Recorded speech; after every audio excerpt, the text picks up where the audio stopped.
Subscribe and download over 1 million code snippet including this tutorial from codegive.com, link in the description below. In this tutorial, we will explore the concept and implementation of a BloomFilter in Python.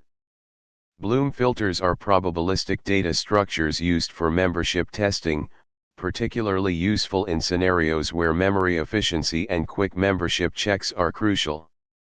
They work well when you need to test if an element is a member of a set, but don't need to retrieve the elements themselves. A BloomFilter is a space-efficient probabilistic data structure that is used to test whether an element is a member of a set. It may return false positives but never false negatives. This means that if the BloomFilter claims an element is in the set, it might be wrong, but if it claims that an element is not in the set, it is definitely not. BloomFilters use multiple hash functions and a bit array.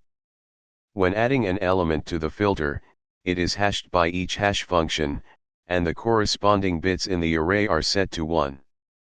When checking for membership, the element is hashed by each function, and if all the corresponding bits are set to 1, the element is considered to be in the set, with a probability of false positives.